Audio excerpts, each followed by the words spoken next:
In the Soul Society, battles between Shinigami could sometimes end in a flash. When the difference in power between the two was too great, it wasn't just a question of stronger and weaker anymore, but the difference between prey and predator. The Ryatsu, or spiritual pressure, was without a doubt one of the most versatile weapons a Shinigami had. Firstly, no two Ryatsu were the same. Not even twins had the same Ryatsu. Secondly, someone with a powerful Ryatsu could completely crush someone with a weaker one without even having to use their weapons. If the difference was too high, the one with the weaker Ryatsu could collapse, faint, or even die depending on how much power was used. Jidanbo Ikanzaka was a rather powerful Shinigami who worked as the gatekeeper of the West Gate for more than 300 years. Even though he was lacking in skill, in terms of pure power, aside from some freak such as the members of the 11th Division, he wouldn't lose to any 4th or 3rd seat. For such a man, if he went all out using his Ryatsu, not even one of those souls would be able to pass through this test. Everyone knew this. Thankfully, not only Jidanbo was a kind fellow, but the goal of the test wasn't to make everyone fail. After a few hours, out of the 10,000 people who had wished to enter the academy, only a pitiful 1,000 passed. Even then, the instructor knew that Jidanbo had lowered the pressure to allow some more to pass, but he didn't fault him. After all, he had also been from Rukongai. As such, while outright cheating was impossible, he didn't mind closing one eye before this kind of behavior. After verifying the time, he clapped and regrettably announced the end of the preliminaries. Thankfully, there were no limits to the number of times one could retake. Even the little Hisagi took the test twice before succeeding. Now though he is renowned as one of the best 6th-year students. For souls such as them, what they lacked the least was time. Now then, most of you guys can already more or less be considered as students of the academy. But the reality is that not all students are equal. This is where the second test comes in. The instructor began to speak as a few Shinigami wearing cloaks that hid all their features appeared one after another. Those sirs are the members of the Kido Corps. What they are holding are measure devices that will give an accurate reading of your Ryuryoku. You just have to touch the crystal ball and pour your Ryuryoku in it. Of course, this wasn't all. This test hides a little trap. Having a certain level of energy was necessary, but it was also necessary to have some control over it. Those who weren't able to pour their energy in the ball wouldn't be measured and such not considered as students. This test was made especially for students who had great skills but lacked power. After all, not all Shinigamis were frontline fighters. In the past, the test was even more strident, since it also had a physical part, but after the war against Quincy about 150 years ago, the number of Shinigamis had severely dwindled, and entering the academy became way easier. Fail. Fail. Fail. Class 2. Fail. As I thought, even though the requirements were lowered, the number of fails is still quite high. I don't even think there will be Class 1. CL Class 1. The instructor was surprised at this and turned toward the stand where the one who was assigned to Class 1 was. Oh. Toshiro passed. I am happy. Raising his head, he asked, Jidanbo, you know him? Yes. Toshiro is a good boy. Toshiro is my friend. Head, interesting. The instructor noted down this boy in his mind. Generally, Class 1 was filled with members of the aristocracy. Very few souls from the Rukongai could enter it, and all those that did were without a doubt genius. His silver hair makes me think of Jin Ikamaru. That lad was really something else. He didn't even have time to think about how that scary bastard breezed through a 6 years curriculum in just 1 year when he was once again stunned. Class 1. Again? He nearly shouted and was even more surprised when he saw that this time it was a handsome silver-haired man wearing bandages over his eyes. His first thought was, is he blind? His second thought as he passed through his hand through his hair was, does having silver hair help in becoming a genius? He seriously wondered if he was born with the wrong hair color. And he for those who read or watched Bleach and still remember. Jidanbo is supposed to be a little childish and a little mentally retarded, but it's a little hard to show it in his speech. For example, he had a hard time counting past 7 or higher. So yeah. Not the brightest one. Anyway, I tried my best and seriously though. Did you notice that in anime, generally if someone has silver hair, he is some kind of badass genius or a total monster?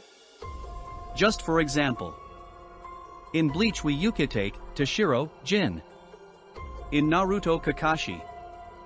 In Jujutsu we have Gojo, in HXH we have Kirua. In Tokyo Ghoul we have Kaneki second form. In Death Note we have Nier. There are simply too many examples. When the test ended, only about 100 students passed, and out of those hundreds, only 6, if you count Gojo and Toshiro, were admitted to Class 1. Despite such a result, the instructors seemed rather happy, and Gojo, with his experience, could understand why. For normal humans, the higher the number the better. No matter how skilled one was, sending a wave of mobs would always do the trick. But in the supernatural world, this rule didn't really apply.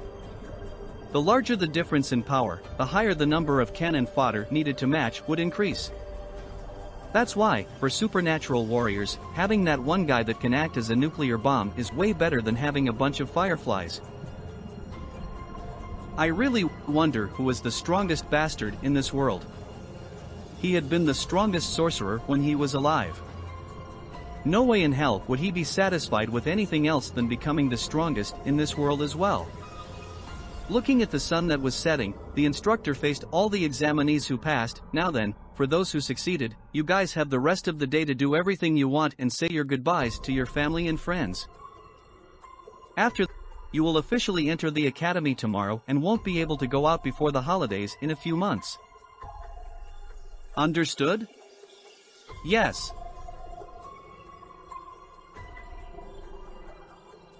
Well then, now I can introduce myself. My name is Kigo Ayama. I am the teacher of the first years of Class 2. All I want to say is, congratulations and welcome to the Shino Academy.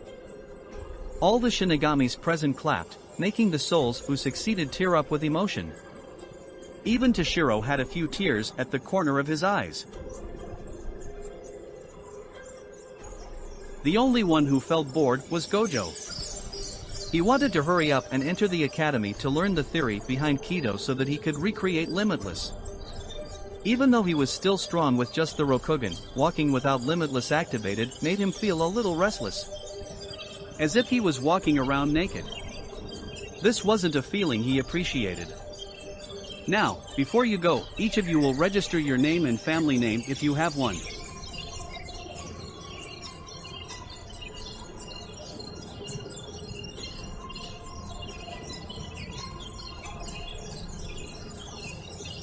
You will also get your measurements taken and you must indicate your dominant arm. Excitement bubbled around. All their eyes focused on the waist of the instructor, where a sword in its sheath could be seen. Even without being told, they all understood why they had to indicate their dominant arms. Soon, they would have their own Zanpakuto. Only by doing so could they really be seen as Shinigami.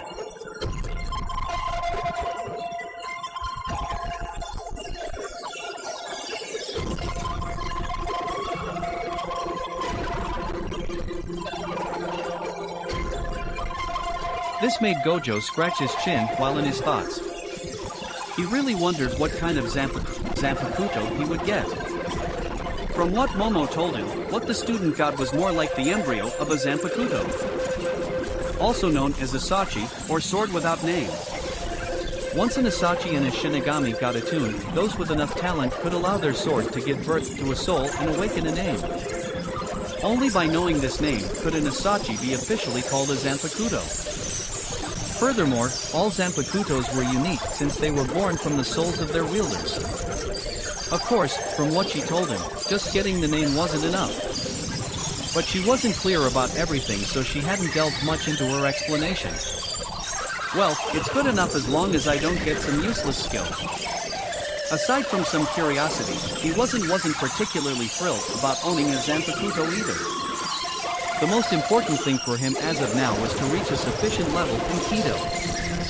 If he was able to master Limitless once again, as long as he didn't meet some weird bastard able to mess with time and space or something of the like, he should be invincible. I should also master sealing techniques. If back then he didn't get stupidly sealed, things would have without a doubt been different. It was with such bitter thoughts filling his mind that he registered. Gojo, are you going to come with me? Ha ha ha. Nah, not now. You and your grandmother must have many things to say to each other. Go spend some time with her. They went after they finished with everything they had to do and Toshiro waved goodbye to Jidanbo. They were walking in the Rakangai when Toshiro proposed that they go home together. Of course, Gojo refused. He could give his goodbyes later, but at the end of the day, he was just a stranger. As long as he was there, Toshiro wouldn't really be able to express himself. What's more, it was a little his fault that Toshiro decided to join the academy. As such, he felt a little awkward facing the kind old woman. Are you sure? Toshiro asked with some worries. For these few days, he had come to see Gojo as a friend, if not a sort of big brother. E/N, Silver Hair Gang. In the Rakangai, conventional families did not exist. After all, the vast majority of them did not have the amount of energy necessary to feel hunger, much less giving birth like the souls in the Seriidii. What's more, the chance of finding your family members from when you were alive was incredibly as long as you didn't die together at the same time, moment, and place. Even then, the chances were still low. As such, all families in the Rakangai were more of adopted families than anything else. The same went for Toshiro, Momo, and their grandmother. The three of them had been living as a family for close to 100 years even though they weren't related when they were alive. In this world, they were his most precious family. Still, he understood that for Gojo, who was still a new soul, he wasn't used to the way the souls in the Rakangai lived. He was feeling a little downcast when he suddenly felt his hair being ruffled. Gojo? Crouching down in front of him, Gojo said, "Man, watching you look down like this makes me feel like I am doing something bad. Come on, let's go home. I will prepare something to show my appreciation to the old head." Ah. Yes. I am sure Grandma will be happy. The rest of the night went as well as possible. The grandmother asked him to take care of Toshiro and Momo in the academy and wished them well. He could feel how good-hearted this woman was. Gojo had always lacked family warmth, even during his life. After all, even though all the members of the Gojo clan could use Limitless. Without the Rokugan, Limitless was just a slightly more powerful curse technique that was basically impossible to use. Because of that, since the moment of his birth, he had been basically worshipped as a god by all the people in his clan and was already the unofficial leader of the Gojo clan by the time he was in high school. That's why he had to admit that the few days he spent under this home with this gentle old woman and his two slightly troublesome siblings had been incredibly blissful. Looking at the full moon hanging high in the sky with a cup of cheap sake in his hand, Gojo gulped it all down in one go. To a new beginning. He then began to cough heavily. Damn, what the hell do they make this thing with? My badass moment was totally ruined. Cursing, he took out a dango from the plate on his side. Yeah, this is the stuff. Human world. Oh. A terrifying roar resonated in the sky. Under the light of the moon, a large white monster with a hole at the center of its chest and a mask covering its face was happily munching on a bag of flesh and blood. E/N, the author intentionally put bag of flesh. Makes me think that the Hollow is touring France with a bag of flesh. Eating a leg. Smoking a finger. Crunch crunch. The disgusting sound of bone slowly being crushed and flesh being bitten apart could be heard.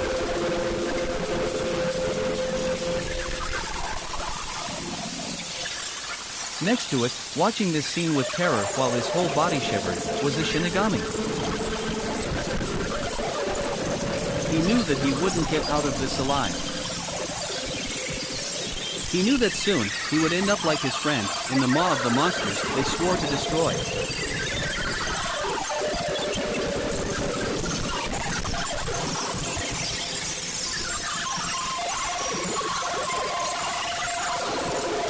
At least, I need to warn them. Even though he knew that he would die, he had long since been prepared for this. All that mattered now was for their deaths to not simply be a waste. Those hollows are abnormals. Their completely white colors aside, the fact that they could completely hide their reaction made them great threats for normal Shinigami such as them. But this threat would vanish as long as the headquarters was in the know. Transmitting all he knew to his hell butterfly, he watched it slowly go away with a content expression. At least, I dash. Shoot to kill. Shinso. E/N, suck the tip. Slutto. He wasn't even able to finish his sentence before his butterfly, then he himself was pierced by a ray of light so fast that he barely understood what was happening. The last thing he said as he died in regret was, Vice Captain Ikamaru. Why? Then he was immediately divided in three by the same ray of light before his body pieces were swallowed by the hollow, thereby erasing all traces of his existence. Standing about 1 kilometer away from the scene of the death of those two Shinigami was a silver-haired man wearing the smile of a jester. Well, it seems like the captain's little experiment nearly got discovered ahead of time. In his hand was his Zanpakuto, in its normal form, a short sword that looked more like a slightly longer knife than a true sword. What he had just used was his Shirkai. The special ability of his Zanpakuto's Shirkai allowed him to extend his sword up to 1.5 kilometers with a speed at 50 times the speed of sound. No normal Shinigami could react to such an attack. Sigh, I really wonder if I should claim some raise for overtime work. Even though he had personally killed a Shinigami who was under his order in the 5th Division and watched another get devoured alive, he showed no particular remorse at this sight. After all, it hadn't been the first time he did such things. Well, I think this is enough. I should go back now and erase those two from the books. Each time a Shinigami went on missions in the world of the living, they had to give a report to their respective captain who would then show it to the Central 46. Of course, in this case, he hadn't followed the procedure at all, and soon, those two Shinigami would just be buried in the sea of hundreds of Shinigamis who vanish each year. Giving one last glance to the city, he let out a low chuckle before turning around and going through the gate that had appeared. Behind him, the hollow gave a satisfied burp as it digested its meal, before completely vanishing. Shino Academy. In the office of the academy, two people were facing each other. One of them was a slightly round-bald man, while the other was a tall and well-built black-haired young man with the number 69 tattooed on his left cheek. Shuhei Hisejai, how are you? I am perfectly alright, teacher. If you excuse me, why was I called at this hour of the night? Ha ha ha. As straightforward as always. Well, I won't take much of your time. You should know that the students for the second session will enter tomorrow, right? Indeed. Well, after they have some time to acclimatize themselves, it will be time for the special course of soul burial in the human world. It's a tradition for the best 3/6 years to leave the first-year students from Class 1, and you, Kanazawa, and Oka had been chosen as the representatives. What's more, it was decided that you would be the main leader. So, are you willing? Hisejai's eyes widened in surprise.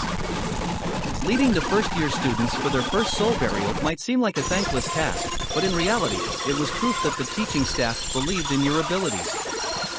As such, this honor was fought fiercely by all sixth-year students, and most of the time, the ones chosen were members of the nobility rather than people originating from the Rakangai like him. Once he completed this task, in the future, if he wished to become a seated officer in any division aside from the 11th, those credentials would be incredibly useful. As such, how could he be unwilling? I accept. Of course, you have to be careful. Being the leader means that most of the responsibility in case of problems will fall on you. But, I believe in your abilities. Thank you very much for the praise, teacher. I will endeavor to not disappoint you. He bowed to express his gratitude and barely controlled his expression to not let his obvious happiness show. No matter what, this was a great chance for him. What's more, soul burial was just a simple job with basically no risks. What was the worst that could happen? E/N flag. And, before anyone freak out. No, this isn't the final epilogue. Just for volume 1. Anyway, this is the last chapter for this week. See you on Sunday or Monday depending on how free I am. Rukangai, West Gate. Even before dawn neared, most of the examinees who succeeded were already standing and waiting for the gate to open. Gojo, still with his blindfold, was yawning quite exaggeratedly. He had wished to sleep a little more, but Toshiro had been too excited, and as such he had been forced to follow him. Thankfully, it seemed like the instructors had predicted this and didn't wait for long. Standing in front of the giant gate that loomed in front of them all, Jidanbo slowly raised it above his head. For the people of Rukangai, it was like the opening of a new world. Behind the gate, stood the instructors with a smile. Welcome to the Siriitii. Siriitii, Shino Academy. The distance from the west gate to the academy had not been that long and it was pretty direct, but it had been an eye-opener for Gojo. Even though the feeling was still in a feudal era, the difference between the Rukangai and the Siriitii was like the difference between heaven and earth. Even the air felt cleaner and all the people were overall richer and stronger. After getting their uniform, a kimono composed of a mix of white and blue were given to the boys and white and red to the girls. They were told that their asachi would only be given to them during the first class of Zenjutsu. The instructor didn't say much about this as everything would be explained once the students joined their respective classes and just proceeded to at least give them the necessary information. Once all of this was done, they, as well as all the students in the school, were called to stand in the courtyard to hear the speech of the academy founder. It was then that Gojo, who had been more or less completely bored out of his mind, focused. On the podium, with the help of a cane, stood a hunched old man with a very long beard and large eyebrows wearing a black kimono and a white hakama with the number 1 on it. I am Yamamoto Shitakuni Genryusai Captain of the 1st Division, Captain Commander of the Gotiei 13, and founder of the Shino Academy. To all of you Shinigami aspirants, I have one word. Welcome. The silence fell as everyone was astonished by the living legend standing in front of them. The same went for Gojo, but for a very different reason. This old man is a monster. For the first time in a long while, Gojo felt cold sweat on his back. No other words could explain what he was seeing. He had already seen a captain, but compared to the old man standing in front of him, Soifan was nothing more than a gentle candlelight, while this man was a veritable inferno. But was he afraid? The answer was no. It was all the opposite. He felt exhilarated. Gojo was strong. He saw himself as the strongest. But he felt no pleasure crushing those far weaker than him. Ah, this is the best. Meanwhile, Yamamoto was continuing his speech. I will be direct. I created this academy more than 2,000 years ago for one simple goal. Form and train the soldiers that will fight for the Soul Society. From this moment on, you guys are soldiers and will be treated as such. As soldiers, you must keep in mind this simple precept. Yamamoto slowly looked at all of them, his gaze only stopping for a short while on both Toshiro and Gojo. Do not seek out beauty in battle, nor glory in death. Do not think of your life as your own, and to protect what must be protected, cut down your foe from behind if necessary. Even as he said this calmly, his Ryatsu covered the entire field, if not the entire school. Even though this aura had no bad intention behind it, it was so heavy that no one doubted he could crush 90% of all the people present if he so wished with just his aura alone. Gojo was one of the few who could still be standing without feeling short of breath, and he had to say that he quite appreciated those precepts. Even though the names were different, in essence, sorcerers and Shinigami weren't all that different. They were neither knights nor heroes. They didn't fight for honor or justice. They had a simple goal, to exterminate the hollows, curses, and for that, nothing was too dirty. Sadly, as one of the higher-ups of the Jujutsu sorcerers community when he was alive, he knew that realities couldn't be that easy and that all organizations had their parts of darkness and politics. But this didn't matter. He had never fought for anyone or a cause in particular. He had never been filled with a sentiment of justice or a need to save the world like some of his students or companions. At the end of the days, all that mattered was that he needed to be strong, for only the strong could decide their own fate and live the way they wish. This was the truth when he was alive, and it seemed that this was also the truth in the world of souls. Meanwhile, Yamamoto, seemingly satisfied with the heavy silence, nodded as he said, "This is all." I will not bore you with a uselessly long speech. Now, follow the instructions and join your homeroom class in order to be introduced to the curriculum you will have this year. I wish you all a good year. At those words, he turned around and stepped down. This was how Gojo Satoru's first day in the academy began. Differently from what it seemed, the Shino Academy didn't only have 2 classes for each year. In fact, there were as many as 4 classes. The only difference was that the 3rd and 4th class were reserved exclusively for nobles who did not have any fighting talent. In those classes, the students just learned general knowledge and some basics, but nothing deep. The second class was the class that held the most students, noble or not alike. This class could also be called the normal class.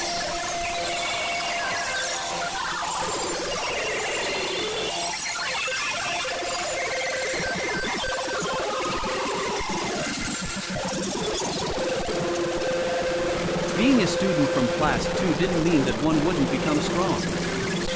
In fact, there were examples of class 2 students becoming seated officers, though none of them ever managed to reach the level of vice captain or higher. Finally, class 1, also known as the elite class. It was also the class with the smallest number of students, with the majority of them being nobles. All the students of Class 1 who did not die on the road became seated officers without a doubt, and aside from some small exceptions, all the current captains who went through the school had been in Class 1. Shino Academy. Class 1 Homeroom Class. Class 1 was no different from any university class in Gojo's memory. It was a very large amphitheater that could easily house hundreds of people, though the number of students present was surprisingly low. Just about 50. The moment Gojo and Toshiro entered, they could see Momo waving at them quite enthusiastically. Gojo! Shiro-chan! Come here, I reserved a place for you. Gojo laughed lightly while Toshiro blushed in shame. Being called with such a cute nickname in front of his new classmates on the first day wasn't something anyone could support. What's more, even though Toshiro wasn't young by any means of the word, for him, who was only in his 50s at most, he was without a doubt the youngest in the room. Well, technically, I am the youngest. Gojo's laugh cramped a little before he decided to later threaten Momo and Shiro to never reveal his age. Under the gaze of all the students present, Gojo and Toshiro joined Momo, who sat alongside 2 men. A blonde man who looked a little shy and a Yankee-looking red-haired man. Yo! Will you be introducing us to your friends? Gojo gave a frivolous salute with his usual smile as if nothing could bother him in this world. Of course. Gojo, Shiro, those 2 are my schoolmates. Renji Abarai and Azuru Kara. Renji, Kara, those 2 are the ones I talked about. The boy named Renji gave a scrutinizing look at Gojo as he said, "This sissy-looking guy is the one who killed a hollow, you said?" Renji. Sissy? Gojo raised the corner of his blindfold to take a better look at Renji from up to down. Ha ha. Renji was taken aback because of his actions. After all, he had thought that the man was blind. But the simple laugh full of disdain which spoke more than thousands was like a critical blow. Bastard! What do you mean? Sighing, Gojo took a seat and said, I mean, look at you. Unkempt hair, messy clothes, unruly way of speaking. You aren't bad looking per se, but everything else wastes it. You must not really be popular with girls, right? The image of a short black-haired girl always calling him peasant or monkey flashed through his mind as Renji simply crumbled down in defeat. Ha ha ha. You are 1,000 years too young to fight against me. Renji laughed in awkward ways as he said, "Dude, your tongue is really poison. But I like direct guys like you. Sorry for the rough start." Like Momo said, name is Renji Avarai. Though you can call me Renji. Satoru Gojo. You can call me either way. The two fist bumped in a friendly way. Watching them, one wouldn't think that they had a dispute just a few seconds ago. Of course, Gojo had his reasons. He could discern genuine ill will from simple curiosity. What's more, it wasn't the first time he had been called out about his somewhat frail appearance. Though, after he reached the top, people stopped this kind of provocation. Everyone sit down. It's time for class. Further discussion stopped the moment the homeroom teacher entered. Good morning everyone, in particular to the new students. I am the homeroom teacher of first-year students from class 1. My name is Gengoro Onabara. A bald man stood on the podium as he presented himself. He had a strict expression as he looked at all the students sitting in front of him. The Shino Academy will teach you guys everything you need to know to become good Shinigami. For this, the first thing you will need to learn will be the Zanken Soki. Those are basic Shinigami fighting techniques. Saying so, he began Shoda diagram on the blackboard. Zan refers to sword fighting techniques or Zanjutsu. Ken refers to one-arm fighting techniques or Hakuda. So refers to movements techniques or Ho-Ho. Ki refers to spells techniques or Kido. Facing the students he continued, in order to graduate, you must at least reach the practitioner rank in all the 4 arts over the 6 years you will pass here. After this, depending on your grades, you can be sent to a special department, enter the Gotiai 13 or both. One of the new students raised his hand. What are the special departments? He nodded as he said, there are many special departments. Some of them are attached to the Gotiai 13, while some are independent. Tapping the blackboard, another diagram appeared. The first and most well-known special department is the Secret Corps, which is quite ironic when you think about it. To enter this department, a great mastery of Hakuda and Ho-Ho is necessary. About 60 years ago, the Secret Corps became linked to the 2nd Division of the Gotiai 13 under the order of the 23rd head of the Shihoin family, Yashiro Shihoin, and the current captain of the 2nd Division, Captain Soifan. Gojo whistled inwardly. Seems like that little loli was really a big deal after all. I wonder if we will meet again. Meanwhile, Gengoro paused a little before asking, who can tell me what rank the Shihoin family holds in the Siriidii? Kara raised his hand before answering. It's one of the 4 great noble families. Indeed, indeed. You will learn more about this in general knowledge courses, so I won't go deeper into that subject. Let's go back to the special departments. He continued. The second most known special department, and some of you should have already met them, is the Kido Corps. I don't need to say which art you need to master to join it, right? The name is self-evident. So let's move on. The third and less known department was created 60 years ago by a man that could only be called a genius. Kisuke Urahara. Ex-captain of the 12th Division and leader of the scientific department. The current leader of this department, as well as the captain of the 12th Division, is Captain Mayuri Karatsushi. It was easy to feel the distaste in his expression as he uttered that name, but this didn't last long. To enter this department, your grades in Kido, more precisely Bakudo or the way of binding, a subdivision of Kido and general knowledge, must be exceptional. Finally, we have the healing department, created about 200 years ago by the captain of the 4th Division, Captain Retsumono Hana. This division specializes in the art of Kaido or the way of healing, another subdivision of Kido. As for entering the Gotiai 13, to enter any division aside from those previously cited, your mastery in Zanjutsu and Heido, or the way of destruction, the third and final subdivision of Kido, will be necessary. Finally, he silently faced the class before asking, any question? Generally, he asked this question without really waiting for a question. After all, he had been quite clear in his explanation, and it was just the first day for half the class while the others already had such knowledge. But his expectations were somewhat betrayed as one student raised his hand, turning his attention towards said student. The first he remarked aside from his rather handsome appearance was the blindfold. He briefly wondered if this student was blind, but this wasn't a problem in his opinion. He still remembered with fondness one of his students from about 100 years ago, Kenin Tozin, a great and righteous student who also suffered from blindness, but still fought to slowly reach the top before becoming the current captain of the 9th Division. Thinking about this, his tone became a little tender as he answered, "Yes, what is your question? Could you also introduce yourself?" "Thanks, teach. My name is Satoru Gojo, and I have a little question." "Go on." "The curriculum is 6 years long, right?" "Exactly. Then, if I want to end it in less than 6 months, what do I do?"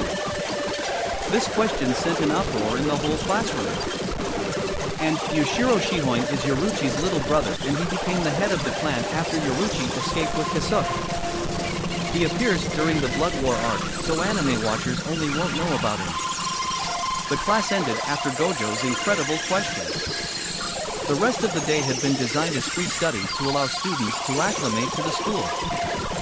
As for Genbaro, he had been left speechless and only answered by saying that early graduation was indeed possible. In the long history of the Shino Academy, it wasn't as if no genius was able to finish the school curriculum in less time than the normal 6 years. The two most recent who had managed such a feat were Kai and Shiba, who finished in just 2 years and was now the vice captain of the 13th Division, as well as Jin Ikamaru, who broke all records by finishing in just 1 year and was now the vice captain of the 5th Division. From this, one could understand how shocking Gojo's questions of finishing in just 6 months had been. Like all rumors, just a few hours after the end of the class, all the students in the teaching class were in the know, causing various reactions. From mocking to thoughtful. Meanwhile, Gojo, the source of this uproar, couldn't care less about this. In reality, he didn't even plan to take 6 months to finish the school. The main reason he joined the academy wasn't to learn but to obtain information, knowledge, and power. What's more, it wasn't just a question of arrogance. Gojo wasn't new to this kind of organization and he understood perfectly how they worked. What they needed the most were powerhouses. The more talent you showed, the more resources would be put at your disposal. Of course, such displays would also bring him some trouble and enemies. But why would he care? That's why, after the end of the class and once he found his room, he didn't follow Momo and the other to explore the campus but rather rushed towards the Temple of All Knowledge, the library. Shino Academy, Library. The library of the academy was like any other library in his world. Although there were more scrolls than true books, it wasn't much of a problem for him as he was used to reading both. It had already been a few hours since Gojo sat alone in a corner of the library, and currently, on the table he reserved, a veritable mountain of books could be seen. Clearly, even in the world of the dead, the library was one of the less used areas for students. It would have been the same for him if not for his urgent need for knowledge. Initially, he had been refused the entry because he still didn't have a card and there was a limit to the number of books a first-year student could take, but this is where his handsome appearance played its role. A few gentle words, some teasing, and a promise of a date later were all he needed to convince the 6-year student working in the library to lend him her own access account. Thinking about the rather beautiful-looking girl who most likely has the age of his great-grandmother, Gojo gave a hollow laugh. This was something he had to become used to. After all, people here talk about events that happened 100 years ago as if they had just happened 1 year ago. What's more, it has been quite some time since he had been in the company of the fairer sex. For him, Momo didn't count. The fact that she was older than him did not matter.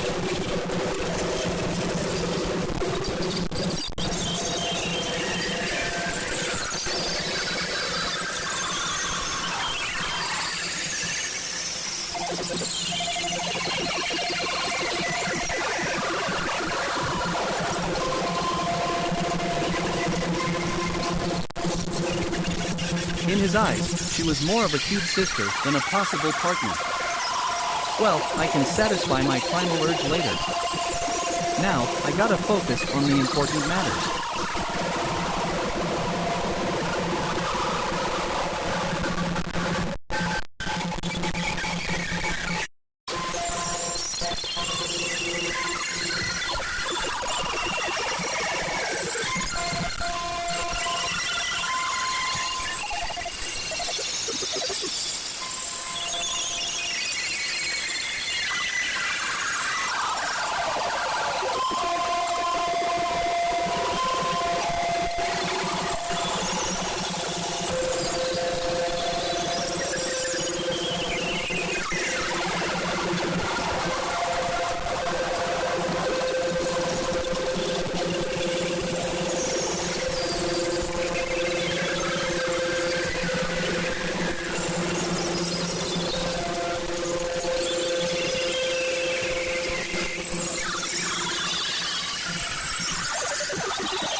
Even though he had to pay the price with a terrible headache, his hours of studying had been quite fruitful, and he had managed to at least close the gap in some of his basic knowledge. The first was that he had already decided which division he would endeavor to join at all costs. After all, even if he managed to recreate Limitless, he could only use the full might of that power on the condition of possessing a healing technique that could heal the damage on his brain from the use of Limitless. This is getting hard. To be able to use Limitless again, I need to first understand the use of Ryuryoku. He mumbled with frustration. When he was alive, he had been naturally born with the power of Limitless, so it had never really been a problem. But here it was more complicated. But this didn't matter. After all, before becoming an inherited technique of the Gojo clan, Limitless had been a cursed technique created by his ancestor Michizane Sugawara. Inherited techniques were techniques passed through the bloodlines of sorcerer families. It was this work from generation after generation that allowed a technique that could only be learned externally at first to become basically innate. Out of all those techniques, the Limitless, while not being the most unpredictable or even the most dangerous, was one of the strongest. The reason why Gojo, despite his pride, didn't see Limitless as the strongest technique was because all by itself, Limitless was nothing more than a slightly troublesome defensive technique through the neutral phase, Infinity. After all, because of all the calculations necessary, Infinity was basically useless most of the time. Limitless alone was an incomplete technique. It could only bring its full power when used with the 6 eyes. The worst was that even with the 6 eyes, this technique still had glaring flaws. Gojo's head throbbed when he remembered how he nearly died under the blade of Megumi's father, Toji Fushiguro. If back then, he didn't complete the reverse curse technique and learned how to heal himself through this, or if Toji had pushed the blade a little deeper in his brain, he would have been a goner. Resting his feet on the table, Gojo slightly inclined his chair and began to think about his future actions. Haste makes waste. Let's use the first week to acclimate myself to the school while learning more about Kido in my spare time. Sadly, students, even 6th year ones, could only learn up to the Kido numbered 60. Both in Heido or Bakudo. For Kaido, the records were basically non-existent. This was another reason why he had to graduate fast. Once he had some grasp on Kido, the most important thing was to see if he could use cursed techniques. After all, Limitless stood at the pinnacle of all cursed techniques in terms of complexity. If he couldn't even recreate common first techniques, wouldn't it be a joke to succeed with Limitless? Ha, just thinking about this is funny. Perhaps I could become like that Kasuk guy and create my own department? Thinking about how he could perhaps create his own jujitsu high school, his heart began to beat wildly in his chest. Yeah, let's do this. I will become the first sorcerer of the Soul Society. And bam. Title drop at the end. Also, I just remarked that I made a mistake in the name of Gojo Eyes. It isn't Rokugan, but Rikugan. Too lazy to correct all previous chapters, so I will just take that into account from now on. E/N. I was equally as clueless.